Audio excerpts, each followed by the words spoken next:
Sa huli, babalik tayo sa pinakasimple, ngunit pinakamabigat na tanong. Sa prosesong ito, sa gitna ng mga paratang laban sa Vice Presidente at sa gitna ng mga ebidensya, karapat-dapat ba siya sa posisyon niya? Is she still fit in her position as Vice President of the country? 2026 hearing. Madam Chair, The Honorable Mika Gonzalez from Pampanga 3rd District is recognized. I move to dispense the calling of the roll. There is a motion to dispense with the calling of the roll. Do I hear a second? Second. The same has been seconded. Is there any objection? Hearing none, the motion is approved.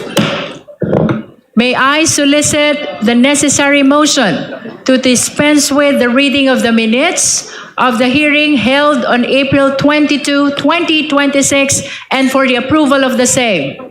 Madam Chair, The Honorable Mika Gonzalez. I move to dispense on the reading and approval of the minutes of the previous meeting, Madam Chair. There is a motion to dispense with the reading of the minutes of the hearing held on April 22, 2026, and for the approval of the same. The same has been seconded by the Honorable Bel Zamora. Is there any objection? Hearing none, the motion is likewise approved. The chair will address the committee. Magandang umaga po sa ating lahat. Good morning. Good morning. Itutuloy natin ngayon ang pagdinig na ito. But before we move forward, it is important once again that we look back. Dahil ang bawat hakbang natin ngayon ay nakatayo sa mga ebidensyang nailatag na sa mga nakaraang pagdinig. Noong April 22, matatandaan na marami tayong mga resource persons. Ang Ombudsman, ang Anti-Money Laundering Council or AMLC, ang Securities and Exchange Commission or SEC, at ang Bureau of Internal Revenue o BIR.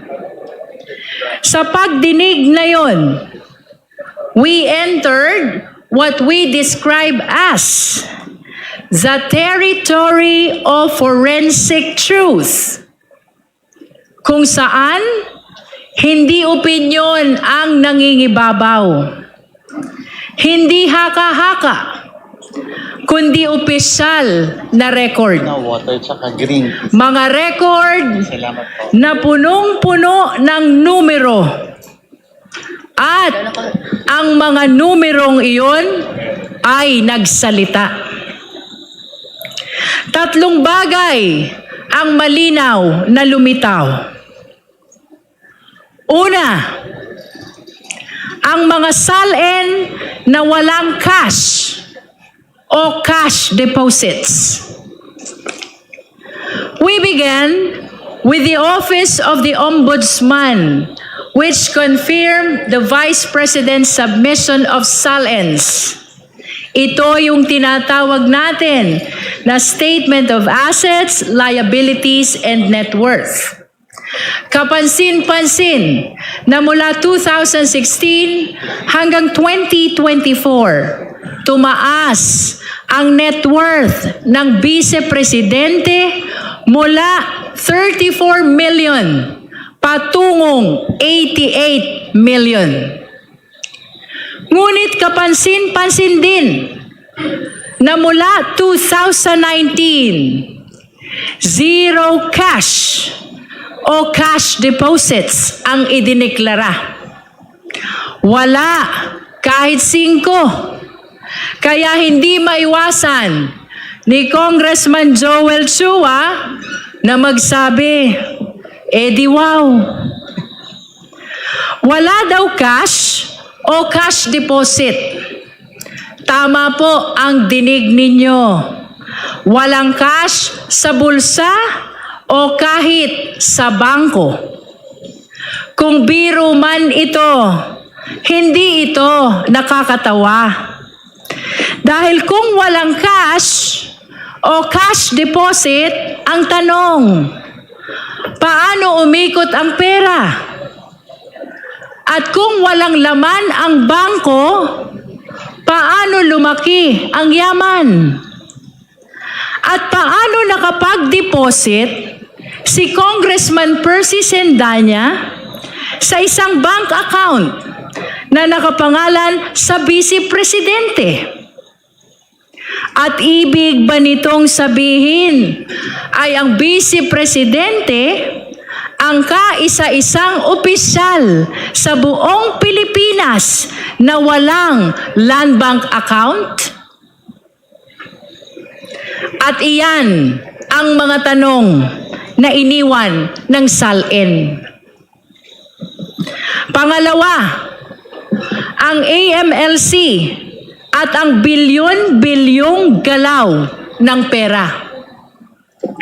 Sumunod na nagpahayag ang AMLAC, isang ahensyang walang kinikilingan, isang ahensyang sumusunod sa datos.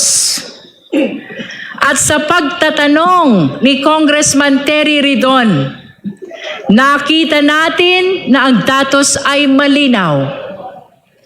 Kinumpirma ng AMLAC ang mahigit 630 covered transactions at 33 suspicious transactions na nagkakahalaga ng kabuang 6.7 billion pesos.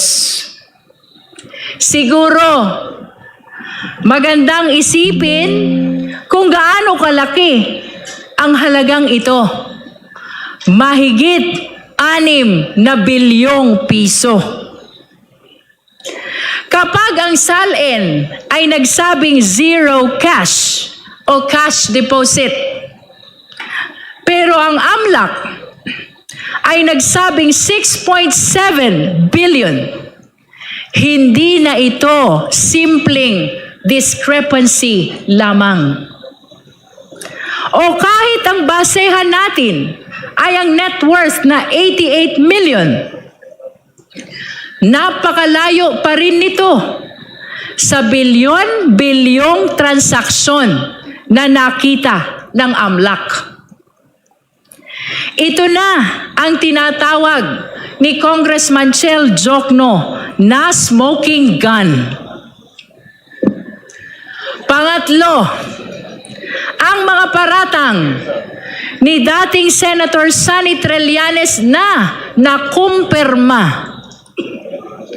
10 taon, ganyan katagal ang hinintay ni Senator Trillanes. Ganyan katagal pinagdudahan ang kanyang mga aligasyon. Mga aligasyong patungkol sa mga bilyon-bilyong piso na pumasok sa mga account ng mga Duterte. Ngunit noong April 22, ang mga ito ay hinarap at nakumpirma. Pumili ng mga transaksyon at lahat ng ito ay kinumpirma. 18 out of 18. 18 sa 18. Pero, nang binilang muli, mali pala. Dahil ang totoo, 19 out of 19 ang confirmed transactions. Hindi ito tsamba. Hindi ito coincidence. Ito ay kumpirmasyon. Dati, parang chismis lang. Ngayon, may official record na. At nang mag-match ang mga paratang ni Senator Trillanes at ang official record, lalo pang luminaw ang katotohanan. Sa madaling salita, SALN, AMLC report, at ang paliwanag ni Senator Trillanes, iisang direksyon ang tinuturo. At gaya ng sinabi ni Deputy Speaker J.J. Suarez, hindi talaga tumutugma ang kwento sa kwenta. At sa puntong yun, mabigat ang binitiwang tanong ni Congressman Benny Abante. Sinasabi nyo, simpleng buhay? Pero paano naging simple kung milyon-milyon ang payout? Dito sa milyon-milyong payout, may mga pangalan na nabanggit. Mga pangalang hindi basta-basta makakalimutan. Names like Michael Yang and Sammy Uy. These are not ordinary names, lalo na dahil napakalaking pera ang pinag-uusapan. At base sa pahayag ni Senator Trillanes, merong pahiwatig na isang pattern, isang sistema. At dahil dito, dapat magkaroon pa ng mas malalim pa na investigasyon.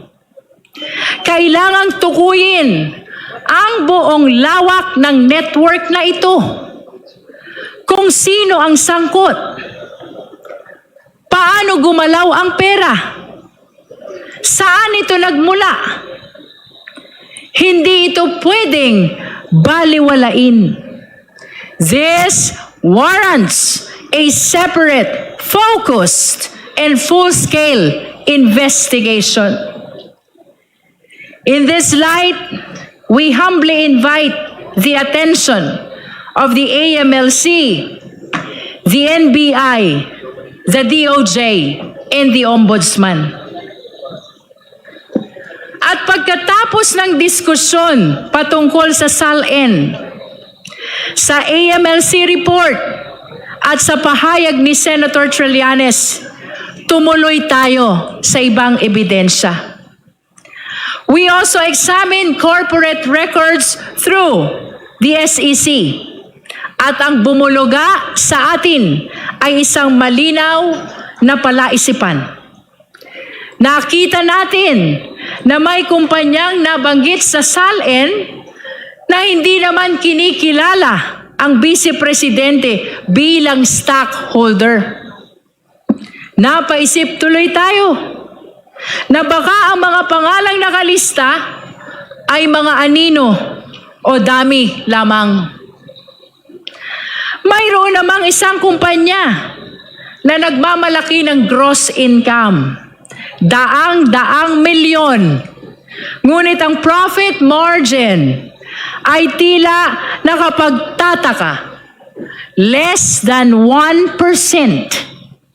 Habang ang ibang kumpanya naman ay wala talagang kita at puro net losses. Sa gitna ng pagtatanong ni Congressman Lordan Suwan, nakita natin na mayroon ding isang kumpanya kung saan aktibo ang Vice Presidente bilang stockholder at board member. Kaya bumabalik ang tanong, maaari ba na maging aktibo sa negosyo ang isang nakaupong Vice Presidente? Maaari ba na maging public servant sa umaga at negosyante sa gabi? At pagkatapos ng mga usaping ito, dumako tayo sa kahon. Isang selyadong kahon mula sa BIR.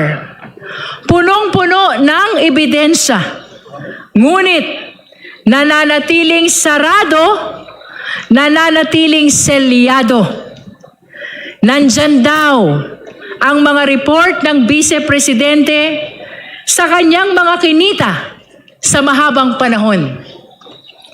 Ibig sabihin, kung hindi may paliwanag ang bilyong-bilyong transaksyon na nakita ng AMLC, nasa loob kaya ng kahon na iyan ang paliwanag? Marahil ay pwedeng pag-isipan kung ang SALN ay nagsasabing walang cash at cash deposit at 88 million ang laman ng kabuang net worth. Paano ito itatapat sa report ng AMLC na nagpapakita ng mga transaksyon na umaabot sa bilyon-bilyong piso? At kung ang negosyo ay lugi ayon sa SEC at ang sahod bilang Vice Mayor, Mayor at Vice Presidente ay hindi naman aabot sa 100 milyon, saan? Saan ang galing ang bilyon-bilyong transaksyon? Ang tanong, mga iginagalang na mambabatas, mga minamahal nating kababayan, ang tanong, nasa loob ba ng kahon ang kasagutan? Bagamat pansamantalang ipinagpaliban ang pagbukas ng selyadong kahon, malinaw sa ating lahat, ang kahong iyan ay hindi lamang kahon ng papel. Iyan ay kahon ng napakaraming katanungan. Katanungan na dapat sagutin at dapat suriin sa tamang panahon. Pagkatapos ng mga revelasyong ito, agad-agad nag-react ang kampo ng Vice Presidente. Muli, 3 punto ang malinaw sa reaksyon nila. Una, sabi ng mga abogado, handa raw sumagot ang Vice Presidente. Handa raw siyang humarap, pero sa Senado. Hindi dito, kundi sa Senado. Ang upuan ng Vice Presidente ay nananatiling bakante. Napaisip tuloy tayo, kung doon siya sasagot, hindi ba't kinikilala na rin niya na meron ng sapat na ebidensya dito at patungo na talaga sa Senado ang kasong ito? Pangalawa, tungkol sa mga naibunyag ng AMLAC, lalo na yung 6.7 billion, hindi raw nila sinasabing tama o mali ang mga numerong ito. Ngunit ang payo nila, be cautious. Mag-ingat daw tayo. Mag-ingat. Naalala tuloy natin si John Lloyd Cruz sa kanyang karakter na Popoy. Kapag pinapayuhan tayo ni Popoy na mag-ingat, damang-dama natin ang pagmamahal. Yan talaga ang paalala ni Popoy. Ingat tayo lahat. Pero dito, ang bilin nila na mag-ingat tayo ay mukhang hindi galing sa malasakit. Tila isang babala o baka nga isang babala. Mag-ingat. Sa harap ng bilyon-bilyong piso, iyan ang sagot. Napakasimple ng tanong, may pera ba o wala? Mayroon bang 6.7 billion na gumalaw sa ilalim ng mga pangalan nila? At kung mayroon, saan galing?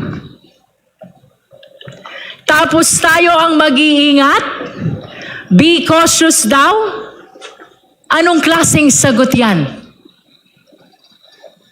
Mag-ingat daw kasi baka raw bloated ang 6.7 million na binanggit ng AMLAC. At baka paikot-ikot lamang ang pera kaya lumaki ng ganito. Theoretically, posible. Pero isipin natin, mga kasama sa komite, sinong matinong tao ang gagawa niyan? Anong klaseng tao ang paglalaruan ang pera ng ganoon? Paikot-ikot? Palipat-lipat? Inflow? Outflow? Sa loob ng napakaraming taon. Para ano? Para umabot sa bilyon-bilyon. O baka naman, ito na nga ang binabanggit ni Congressman Sia Adjong na nilalabhan na ang pera. Ayon sa kanya, ang paulit-ulit na labas-pasok ng pondo ay senyales ng money laundering. At kung ganoon, lalo itong dapat ipaliwanag. Kaya malinaw ang panawagan. Huwag manghula. Huwag mag-assume. Ang Vice Presidente mismo ang dapat magpaliwanag. Kung walang tinatago, buksan ang records. Ipakita ang accounts. Pero bakit hindi ginagawa? Bakit patuloy ang pag-iwas? At ang pangatlo, sa reaksyon ng defense team, ito na nga, may bagong reklamo na naman daw na inihain sa Office of the City Prosecutor. Bagamat wala pa tayong natatanggap na opisyal na kopya ng nasabing reklamo, let me say this, handa tayong harapin ito. Pero pansinin natin,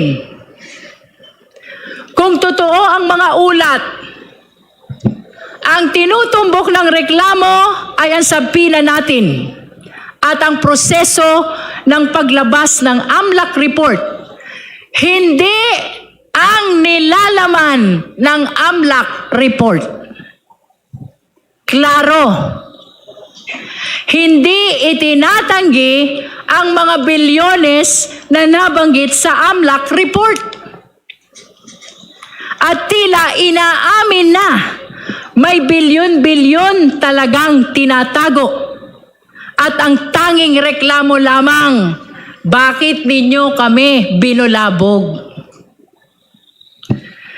Magreklamo na sila hanggat gusto nila.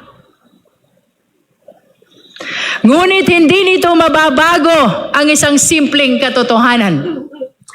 Ang konstitusyon ang pinakamataas na batas. At ayon sa konstitusyon, lahat ng opisyal ay dapat may pananagutan sa taong bayan sa lahat ng oras. Anumang limitasyon na nilikha ng ordinaryong batas kasama ng Bank Secrecy Law ay hindi maaaring manaig laban sa mandato ng konstitusyon para sa public accountability. At tayo sa komiting ito, ang boses ng utos na iyan. Kaya nga, pwede tayo mag-issue ng nararapat na sabina. At lalo na, sa kaso ng impeachment, pwede nating hingiin ang report ng Anti-Money Laundering Council. Mga kagalang-galang na mambabatas, mga minamahal na kababayan, dagdagan pa natin ito and listen to this. Hindi nilikha ang Bank Secrecy Law para maging taguan ng hindi may paliwanag na yaman. Ang layunin ng Bank Secrecy Law ay protektahan ang lehitimong deposito. Hindi pagtakpan ang kahina-hinalang galaw ng bilyon-bilyong piso.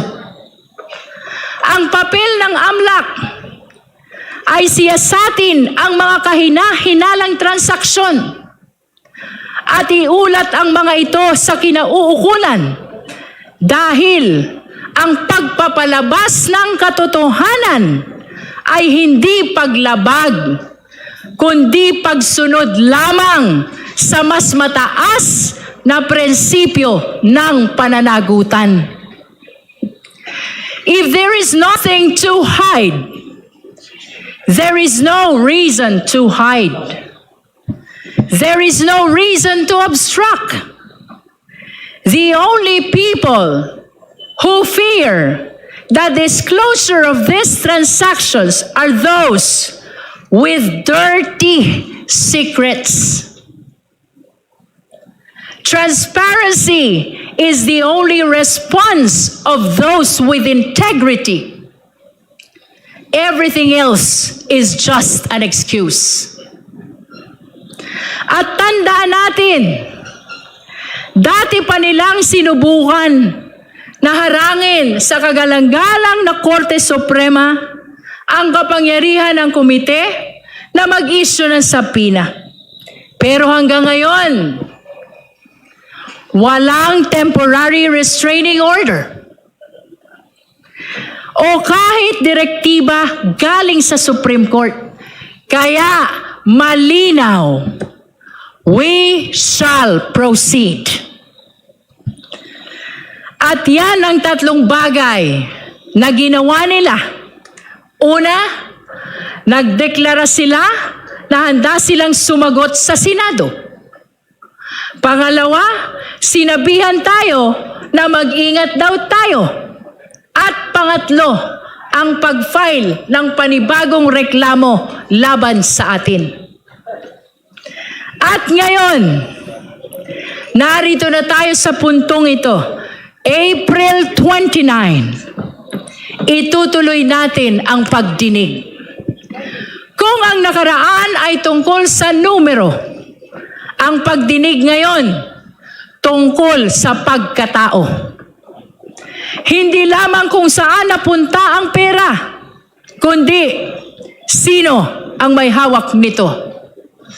Hindi lamang transaksyon, kundi ang intensyon. Today, this committee will therefore continue its pursuit of the truth. Sisimulan natin sa selyadong kahon na galing sa BIR.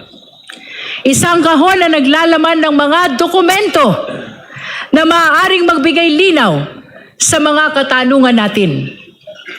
Pero hindi tayo titigil dyan. Dahil pagkatapos niyan, pupunta tayo sa mas malalim at nakababahalang usapin. We will examine allegations involving threats, intimidation, possible violence, destabilization. Ang paratang na, kung totoo, ay hindi lamang nakakaalarma, kundi lubhang mapanganib para sa ating lahat. May mga video, may mga salita, may mga pahayag na kailangang patunayan. Kaya inaasahan nating marinig ang paliwanag ng NBI, National Bureau of Investigation. Sila ang magdadala ng mga video. Sila ang tutulong sumagot sa mga karagdagang katanungan tungkol sa mga ito. So let us be clear. This is no longer just about discrepancies. This is now about character. Sino ba talaga ang vice-presidente? Siya ba talaga ito? ang Vice-Presidente, ang ikalawang pinakamataas na opisyal ng Republika ng Pilipinas na malinaw na nagbanta sa buhay ng presidente, na nag-utos na patayin ang presidente. Siya ba itong uhaw sa karahasan na nakuha pang magsalita tungkol sa pagpugot ng ulo ng presidente? Is she a public servant bound by the same laws as the person on the street, or one who believes she is above the law? Siya ba ay lingkod bayan na yumuyuko sa batas, o isang makapangyarihang tao na gustong paluhurin ang batas? Ano ba talaga ang kanyang tunay na kulay? Iyan ang tanong natin sa araw na ito. Iyan ang susubukin nating sagutin. At sa huli, babalik tayo sa pinakasimple, ngunit pinakamabigat na tanong sa prosesong ito. Sa gitna ng mga paratang laban sa Vice-Presidente at sa gitna ng mga ebidensya, karapat-dapat ba siya sa posisyon niya? Is she still fit in her position as Vice President of the country? Gaya ng lagi nating sinasabi, wala tayong papanigan, kundi ang katotohanan. Saan man tayo dalhin ng ebidensya, doon tayo susunod. Gaano man ito kalayo, gaano man ito kahirap, doon tayo pupunta. Our mandate is clear. Our resolve is firm, guided by the Constitution, anchored on evidence, and faithful to the trust of the Filipino people, and above all, led by the clear voice of our conscience. We shall continue this hearing. Ang sabi ng kampo ng Vice-Presidente, let us be cautious. Mag-ingat daw tayo. Ang sagot natin, let us be truthful. Magpakatotoo tayo. With that, maraming salamat po. We direct the committee secretary to call the case. Thank you, Madam Chair. Impeachment complaints against the Vice President Sara Z. Duterte, filed by Reverend Father Joel Saballa et al. And endorsed by Representative Laila M. De Lima, and filed by Attorney Nathaniel G. Cabrera, and endorsed by Representatives Bienvenido M. Abante Jr. and Francisco Paulo P. Ortega V. Madam Chair, may I be recognized? The Honorable Persis Endanya, Madam Chair, may I make a short manifestation? can we do this after all the roll calls? Thank you, Madam Chair. Thank you, Comsec. We likewise direct the committee secretary to call the complainants, at least in order to be acknowledged. The committee would like to acknowledge the presence of the following complainants. Call the complainant, Comsec. Yes. For the Saballa et al. Impeachment complaint, Father Joel Tadena Saballa, Father Rogelio del Rosario MJ, Sister Geraldine Denoga DC, Miss Pinky Tam, Father Joselito Sarabia CM, and their counsel, Attorney Amando Virgil Ligutan, and Attorney Stephen Magallo. For the We acknowledge, we wish to place on record that the private complainants, together with the counsels in the Saballa et al. Impeachment complaint, are present in today's hearing. That is for the record. For the Cabrera impeachment complaint, the committee would like to acknowledge the presence of the complainant, Attorney Nathaniel G. Cabrera. We likewise place on record that private complainant, Attorney Nathaniel Cabrera, is likewise present in today's hearing. That is for the record as well. May we direct at this juncture the COMSEC to call the respondent Vice President. May the committee know if the respondent Vice President Sara Z. Duterte is present in today's hearing.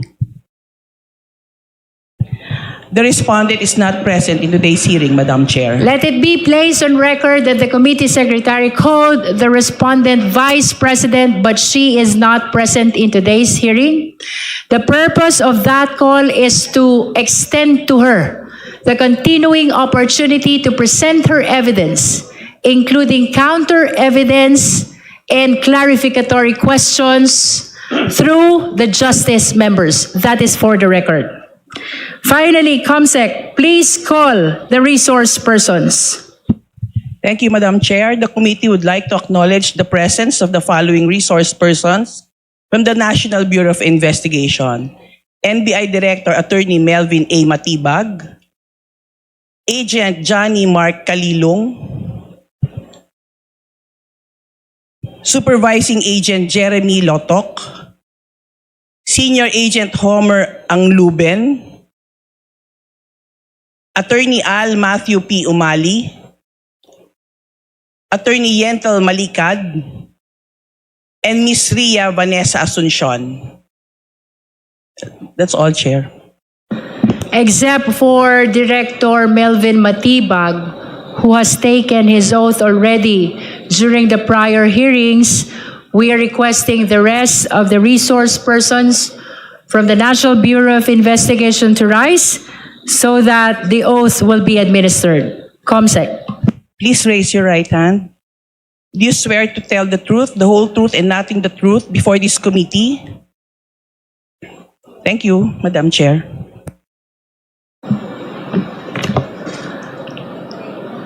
We shall now begin our clarificatory hearing proper, as mentioned before I proceed. Let me acknowledge the Honorable Sendanya for his manifestation. Marami pong salamat, Madam Chair. Nabanggit niyo po kanina si Basha. So naalala ko yung pelikula ni Popoy at ni Basha, yung One More Chance. At ngayon na po, pagpasok natin dito sa hall, nakita ko po yung matatapang nating mga citizens na nag-file ng unang impeachment complaint noong 19th Congress. May I request them to please rise? Sila po yung representation ng One More Chance kasi po naudlot yung impeachment complaint na yon at ito yung one more chance nila para mapanagot ang Vice Presidente ng abuso sa kapangyarihan at nagnakaw sa kaban ng bayan. Salamat po.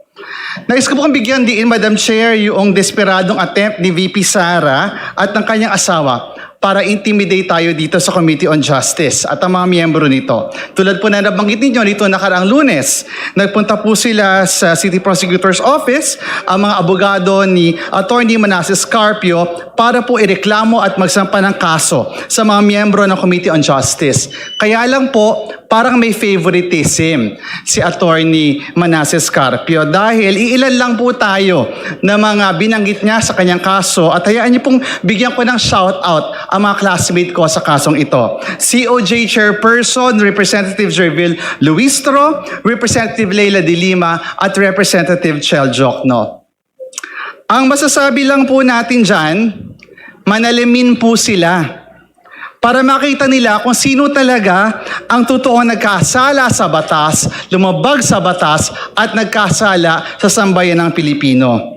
Hindi porket na-discover ng komite ang 630 covered transactions na nagkakahalaga ng 6.77 billion in total ay nilibag agad ang kanilang karapatan.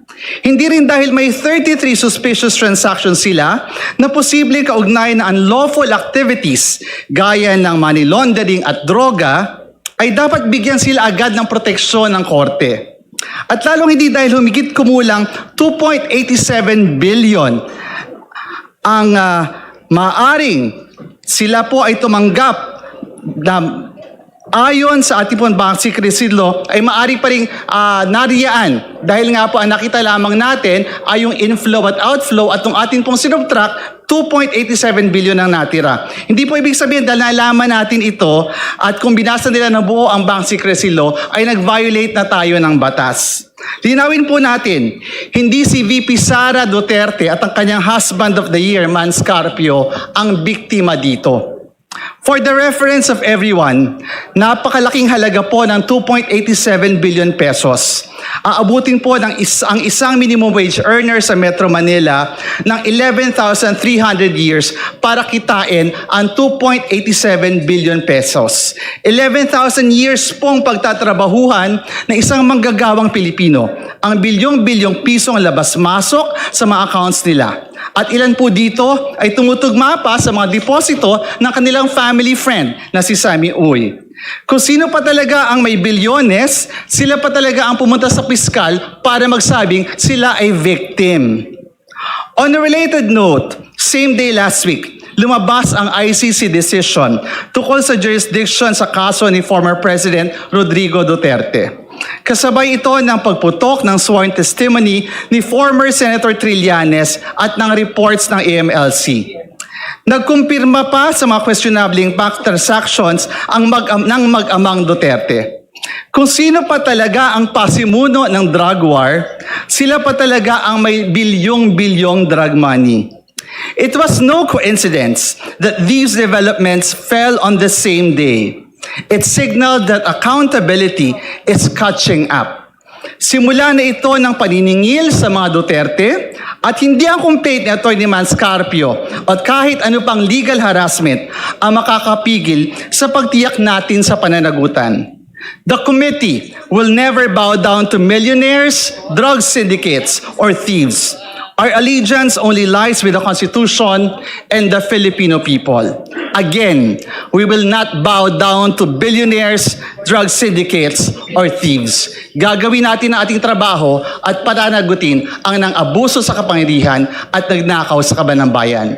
Maraming salamat, Madam Chair. All the manifestations of the Honorable Sendanya is noted by this committee. Madam Chair. Now we recognize the Honorable Chel Jokno. Thank you, Madam Chair. Good morning to everyone. Nung isang araw po ay kumalat ang balita na may nagsampa ng kaso laban sa akin, laban kay Congresswoman Laila De Lima, kay Congressperson Percy Sendanya at mismo kay Chair Jinky Luistro. Sabi daw ay nilabag daw namin ang Anti-Money Laundering Act, ang Bank Secrecy Law at ang Data Privacy Act. Of course, kinikilala po natin na kung sino man ay pwedeng maghain ng kaso, karapatan naman nila yon. Pero kailangan natin bigyang diin ito. Ang ginagawa lang po namin, ang ginagawa ng buong committee ay ang aming tungkulin sa ilalim ng konstitusyon. Wala po kaming nilabag na batas, puro legal ang ginawa po namin. Kaya po mismo sa konstitusyon nakalagay, and I quote, "No member shall be questioned nor be held liable in any other place for any speech or debate in the Congress or in any committee thereof."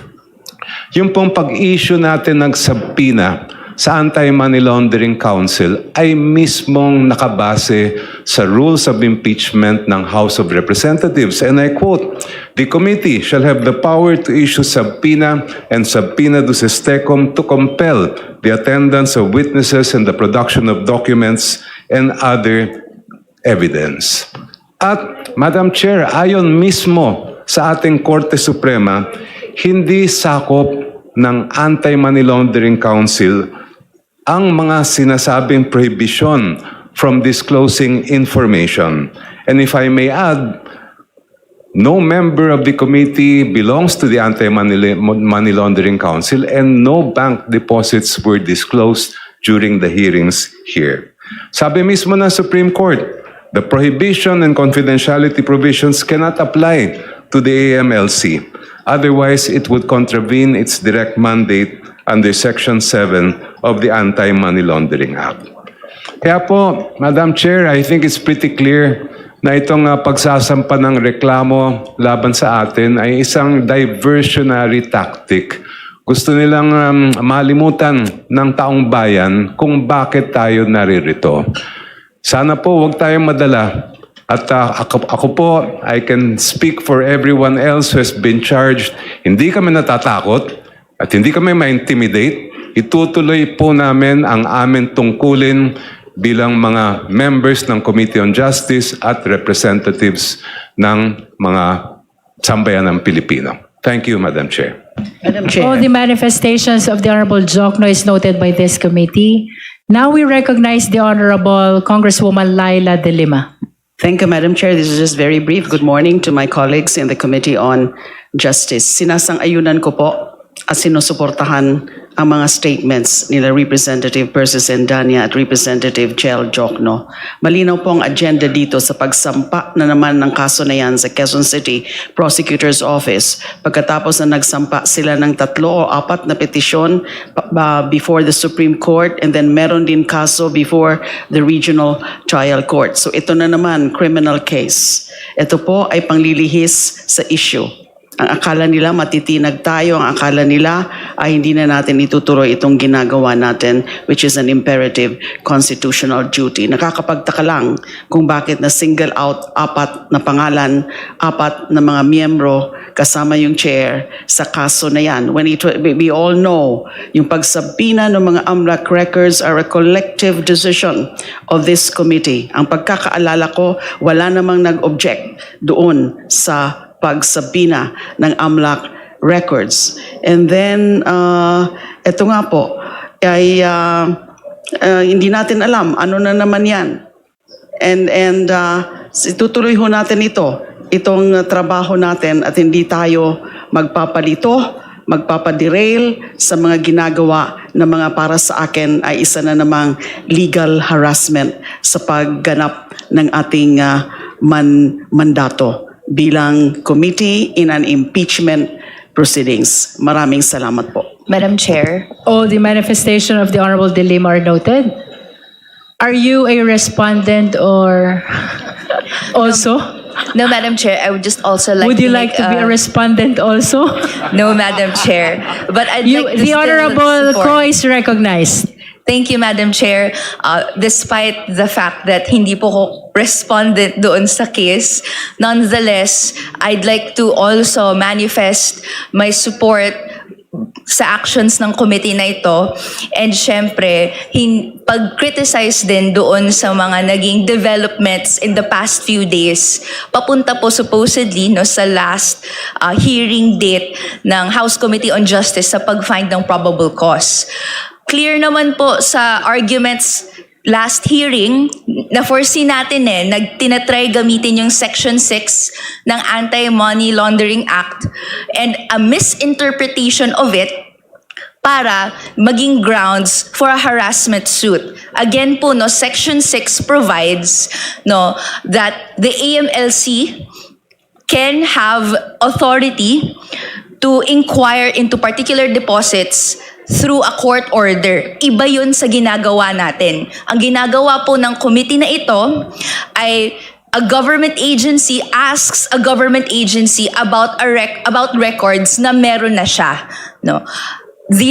The suit filed before the Supreme Court against members of the House Committee on Justice, clear po ito na desperate attempt para huling magkaroon ng paglihis sa issue. Ang tawag po natin dito, grasping at straws, dahil wala na pong mga arguments na maipresenta sa committee in relation sa kung paano ba didepensahan yung patuloy na hindi pagsagot ni VP Sara Duterte sa mga standing allegations laban sa kanya.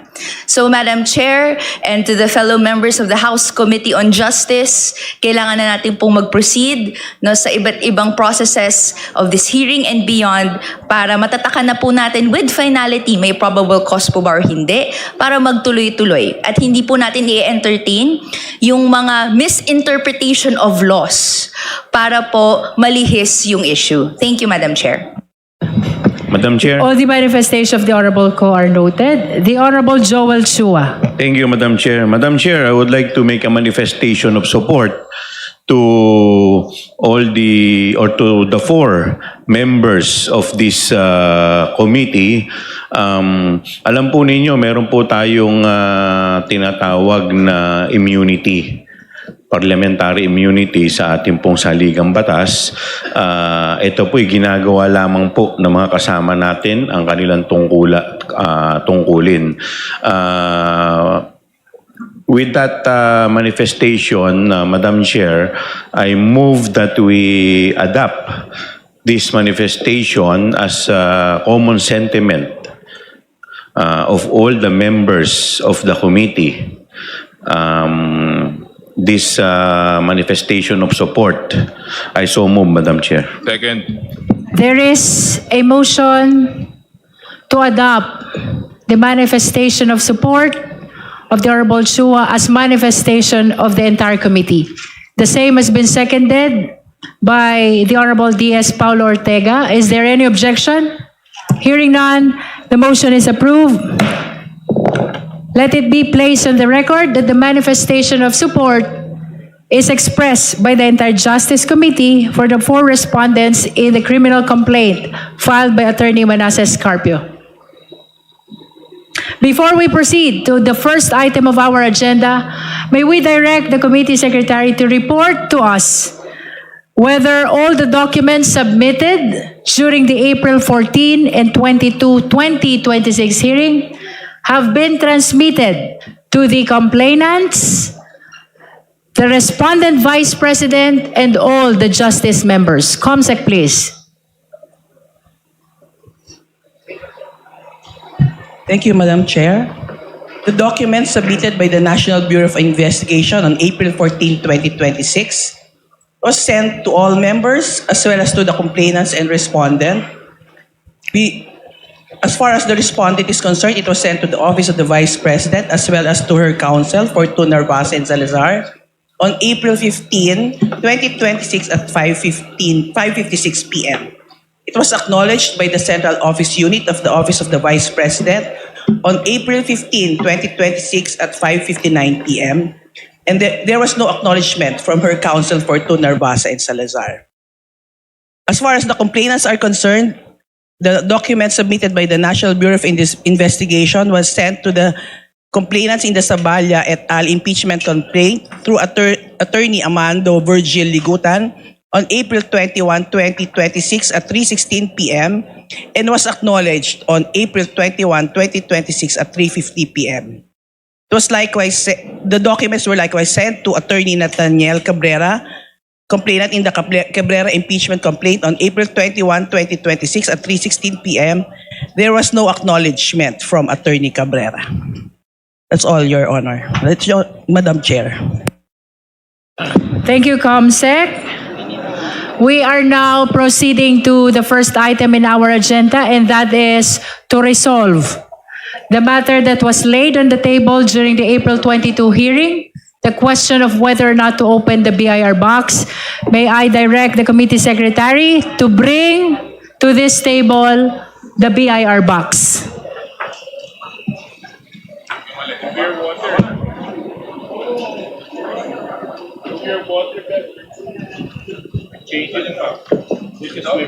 Dito.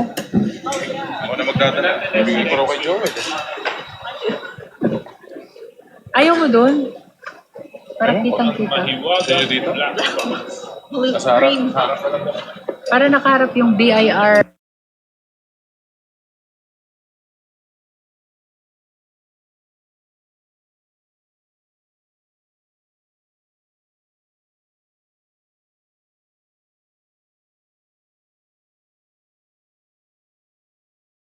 May I direct Vice Chair Bel Zamora to confirm to the committee that the BIR box remains sealed.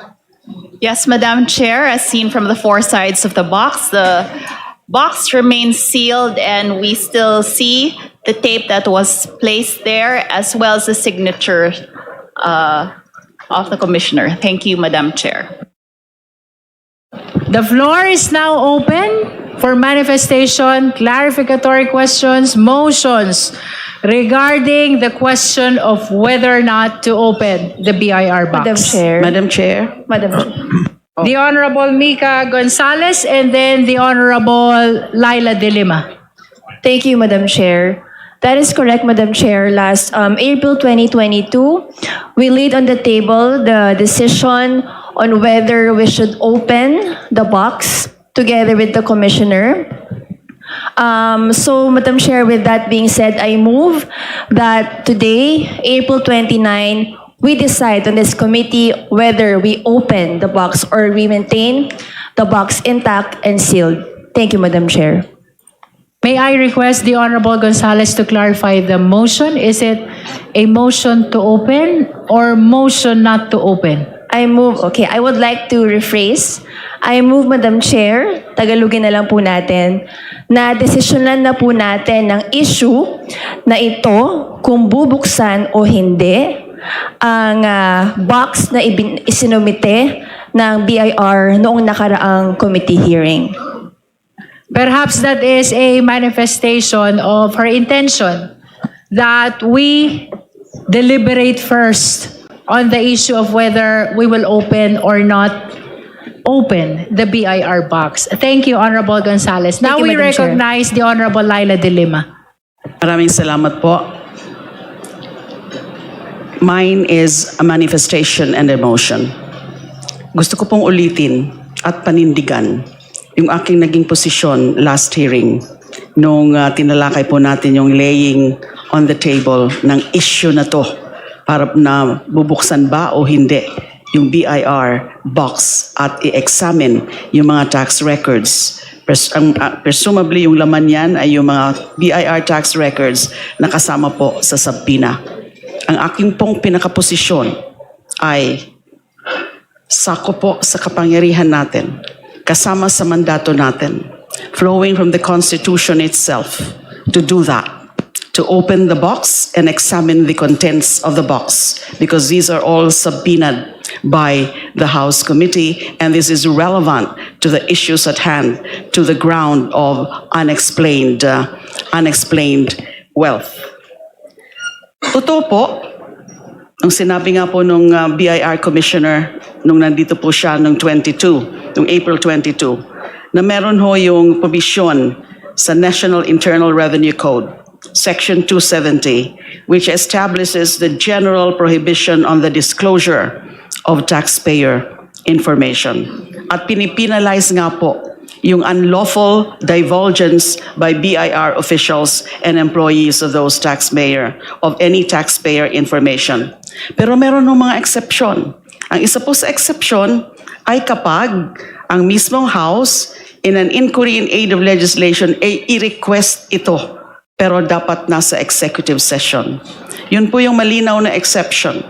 Ang posisyon ko po ay kung exception na tinuturing ang paghingi o pag-request ng House, an appropriate House Committee in aid of legislation, lalo pong dapat payagan, lalo pong i-recognize yung pagkuha ng impormasyon na yan while sitting in an impeachment proceedings ang komiteng ito.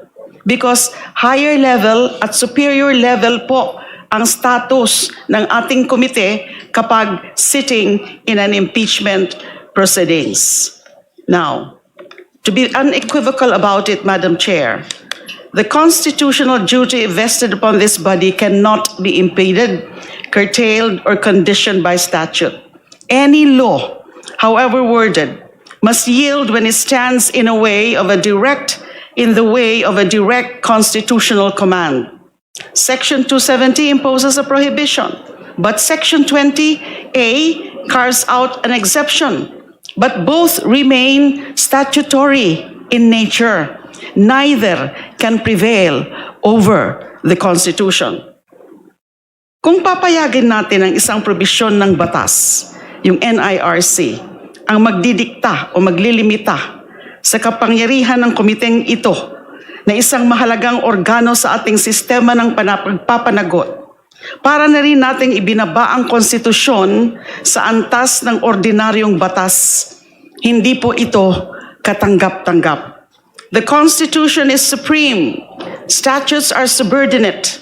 Administrative interpretations, just like what was shared to us or shared with us by the commissioner of the BIR, are even more so subordinate to the Constitution. When the Constitution commands, all else must give way. We are convened as the House Justice Committee, acting not in our ordinary capacity to legislate, but in the exercise of one of the most solemn powers entrusted to this body, the power of impeachment. And this power is not incidental. It is not auxiliary.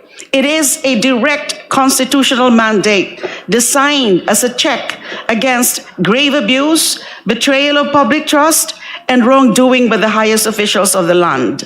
In this context, I respectfully submit that the refusal to open and examine the income tax returns in question on the basis of statutory confidentiality under the National Internal Revenue Code is a misapprehension of the constitutional order.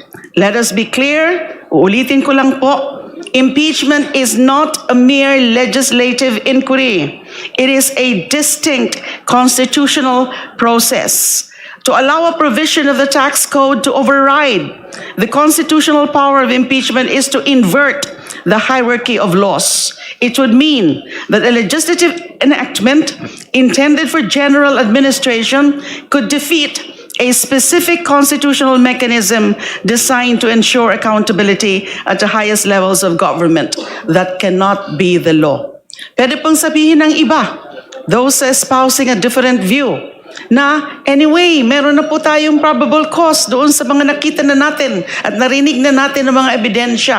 So wag na lang natin itong buksan dito sa puntong ito at hayaan na lang natin na ang Senado ang magbukas nito. Hindi ko po tanggap ang dahilan na yan. Kasi with more reason na since we are talking here about establishing probable cause, determined probable cause, lahat ng mga pwedeng ipasok na natin para mas klaro ang usapin ng probable cause, dapat po ibigay na o makita na natin. Dapat ho, makita na natin ang laman ng box na yan. Hindi ho natin pwedeng ipadala lang sa Senado na hindi natin alam. Kasi later, tayo rin po ang prosecutors. Is the House acting through a panel of prosecutors ang titingin nito at magprepresenta nito before the Senate. Now, dapat makita na po sa puntong ito natin. Kasi tayo yung magiging prosecutors later at para lalong mapalakas ang usapin ng probable cause. So I submit that this body has both the authority and the duty to examine the income tax returns in question, subject to appropriate safeguards if necessary, but not subject to outright prohibition. The Constitution demands no less. Let us affirm that in the hierarchy of laws, the Constitution remains supreme. Let us affirm that impeachment is a meaningful power, not an empty formality. And let us affirm that no statute may be invoked to defeat the people's right to accountability. For these reasons, I maintain and I move that this committee should proceed with the opening and examination of the income tax returns, the supposed contents of that box, and to reject any interpretation that would unduly constrain our constitutional mandate. Thank you, Madam Chair. Madam Chair. Just for the record, the motion of the Honorable De Lima is to open the BIR box. The Honorable Lawrence Defensor and then the Honorable Benny Abante. Thank you, Madam Chair. Ang pagbubukas po ng mga box ay nagbabago ng kapalaran ng ating bansa. Nakita na natin yan ng 2001. At tandaan po natin at wag nating kakalimutan na ang impeachment is the highest form of national inquest to determine the accountability and fitness of the highest leaders of the country. dapat pong mabuksan ang box na yan. Dahil pag hindi nabuksan yan, parang tayo ang gumawa ng betrayal of public trust. We should let the Filipinos see what's inside that box and allow the members of this committee to assess what evidence is inside the box. Kung ito ba ay nakapagpapatatag ng ebidensya laban sa Vice President o makakasuporta sa respondent at sa kanyang posisyon na siya ay walang kasalanan. Madam Chairman, there is no other mandate for the House of Representatives having the sole power to initiate impeachment complaints but to open the evidence and to let the members assess and decide for themselves how it will play a part in the exercise of their vote in this committee and in plenary. Thank you so much, Madam Chair. Thank you, Honorable Lawrence Defensor. Next is the Honorable Benny Abante. Madam Chair, And then Honorable Chua, and then Honorable Vice Chair Po, and then Honorable DS, Janet Garin, and Congresswoman Bernadette Barbers, and Congressman Jude Asidre. It seems everybody wants to speak, and Congressman Tino, and Congressman Eming Pascual. Now, let us recognize the Honorable Benny Abante. Maraming salamat po, Madam Chair. Kailanman hindi ko po questionin ang mga legal opinion ng ating mga abogado dito sapagkat hindi naman ako abogado. Subalit, kahit po ako hindi abogado, hindi ako masyado nakatulog kagabi kasi pinag-aralan ko ito kung bubuksan o hindi. Anyway, nakaharap tayo ngayon sa isang mabigat na desisyon. Isang usapin na hindi lamang susukat sa ating galing sa batas, kundi pati na rin sa ating prinsipyo at integridad. Sa harap natin, andyan po yung mga income tax returns ni Vice President Sara Duterte at ng kanyang asawang si Atty. Manscarpio. It is a literal and figurative, eka nga, Pandora's box na nasa pangangalaga ng House Committee on Justice. Napakasimple po ng question. Dapat ba nating buksan ang kahon na ito? Sinabi po sa Biblia, sa Luke 12:2, akin pong babanggitin sa wikang Tagalog, walang natatago na hindi mahayag at walang lihim na hindi malalaman. Naniniwala tayo sa transparency. Naniniwala tayo sa accountability. Ngunit bilang mga mambabatas, kailangan din nating maniwala sa tinatawag nating prudence o sa wikang Tagalog, tamang pagpapasya. Hindi po yung galing sa batas, kundi prudence. Mayroon tayong tinatawag na, eka nga, power of the subpoena at ang power of the purse. Sabi nga ng ilan, ang kapangyarihan ng Kongreso ay nasa itaas ng tinatawag nating legal food chain. Pero tandaan po natin, just because we can do something does not mean we should. Ulitin ko ho. Just because we can do something does not mean we should. Bakit po ako nag-aalangan? Unang-una, sa aking pag-aaral, privacy and the law.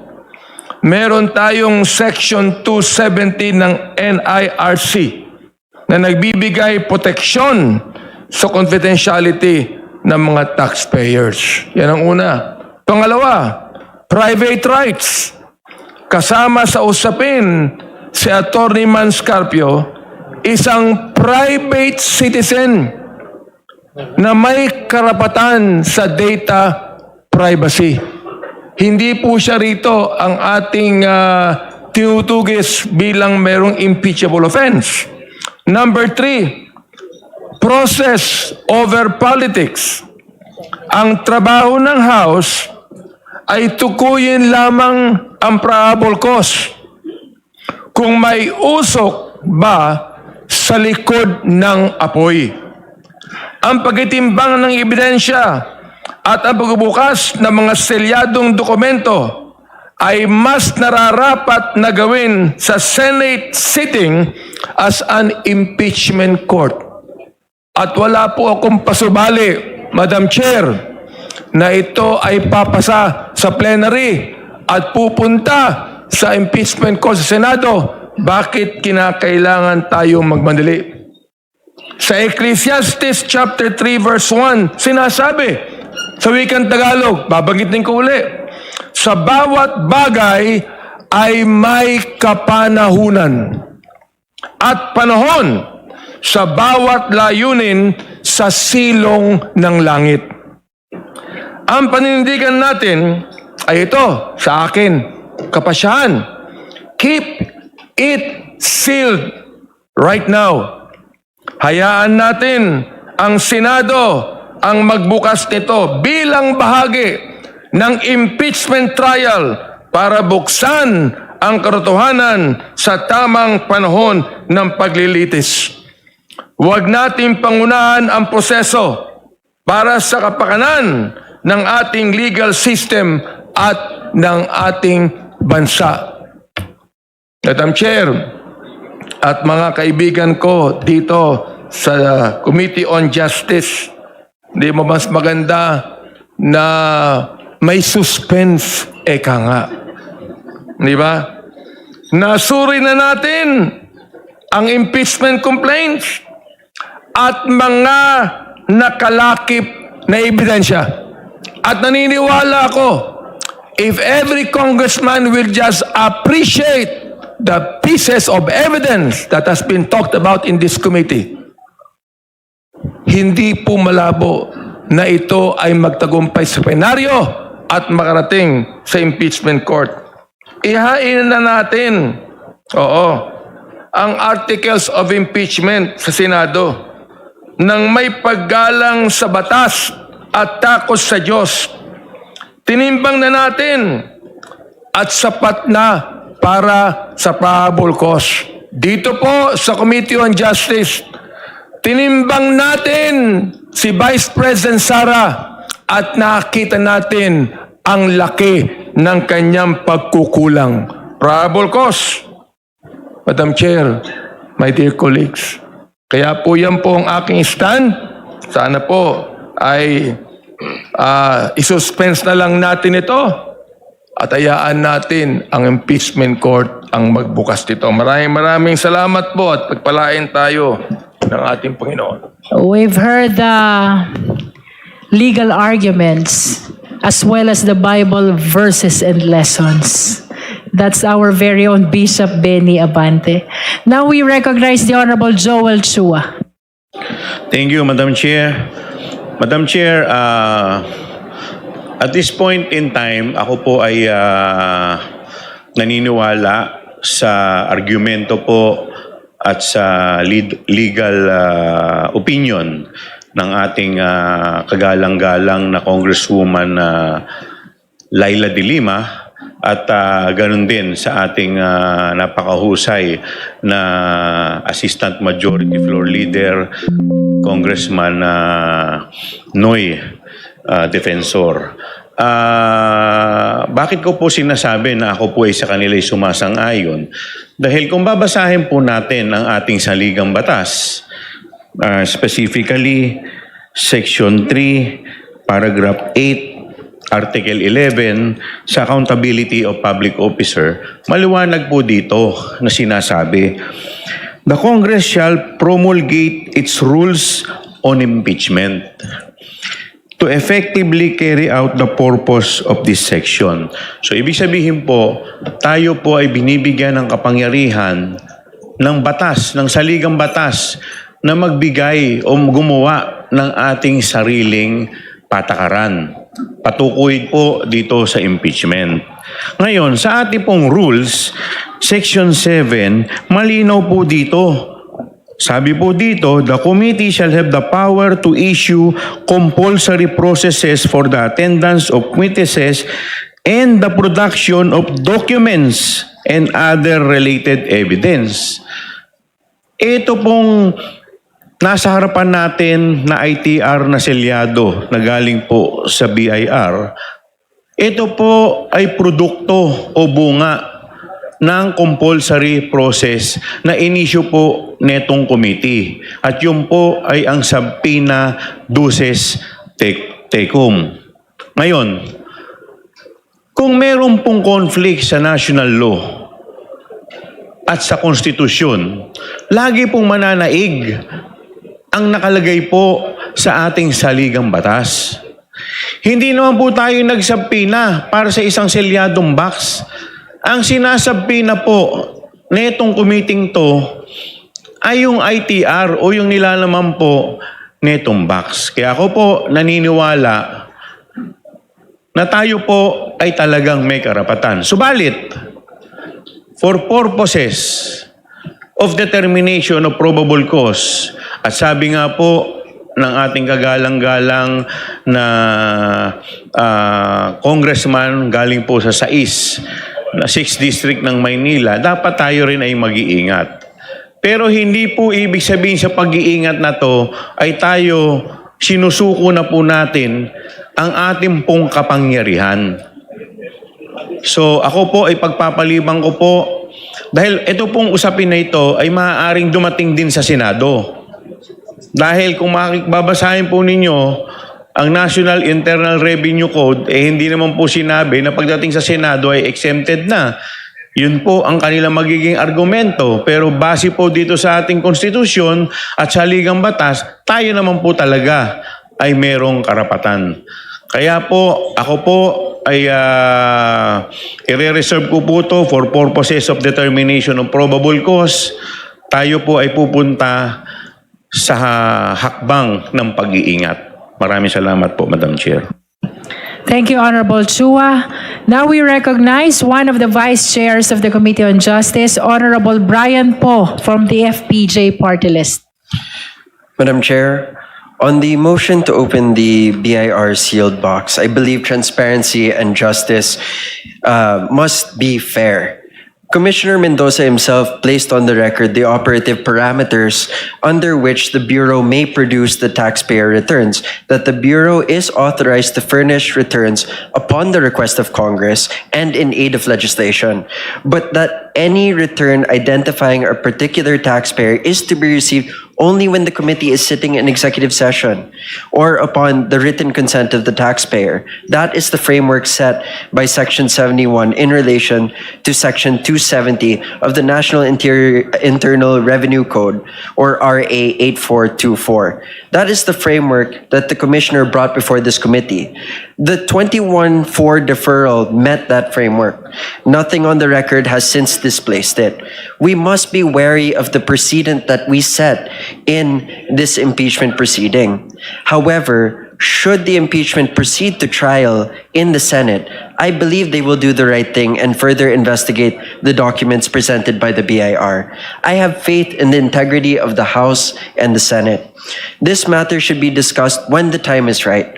But for now, we are merely discussing probable cause, which I believe we have sufficient evidence. The AMLAC reports referencing 6.77 billion in transactions. And for those reasons, Madam Chair,